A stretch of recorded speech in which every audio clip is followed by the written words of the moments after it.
Quand on mène un combat comme ça contre cette maladie, il faut tout réapprendre en fait quand on revient, après un long arrêt de 18 mois et pour cela, il faut être aidé par, une équipe. Et ça se prépare. On prépare aussi les équipes, à un moment donné, à un retour d'un collaborateur ou à un collaborateur qu'on va intégrer aussi qui est en situation de handicap.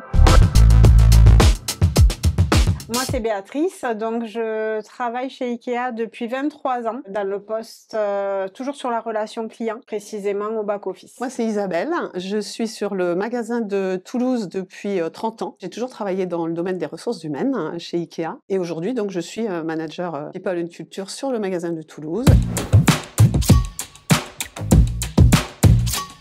Donc j'ai une déficience visuelle depuis ma naissance, donc je n'y vois pas de l'œil droit et ajouté à ça, on m'a diagnostiqué en février 2021 un cancer du sein à un stade très avancé. Donc du coup, j'ai eu des traitements très lourds qui m'ont conduit, à avoir un arrêt de travail, sur 18 mois. Ça engendre donc, une déficience cognitive, un problème de concentration, une très grosse fatigue qui perdure.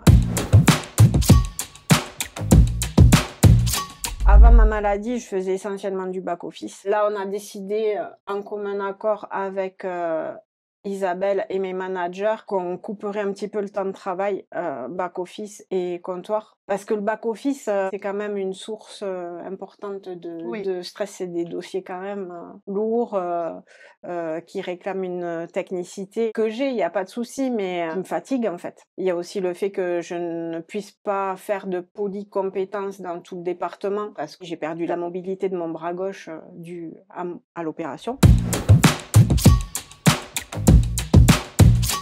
Pour moi, c'est important que les collaborateurs se sentent bien dans leur poste. Dès que j'apprends qu'effectivement un collaborateur a sur un parcours de vie un peu compliqué ou des problématiques personnelles, c'est quelque chose qui me tient à cœur, de pouvoir garder le contact, de pouvoir l'accompagner, le conseiller aussi sur les différents dispositifs qui sont à sa disposition chez IKEA pour avoir un retour aussi au travail et pouvoir l'accompagner, conseiller du mi-temps thérapeutique, aménager le poste de travail. On travaille très très bien avec le médecin du travail, donc ça aussi c'est un partenaire très important dans le retour à l'emploi de nos collaborateurs. Nos managers ont été formés aussi sur l'handicap parce qu'on n'est pas tous à l'aise avec un handicap, peu importe qu'il soit visible ou invisible.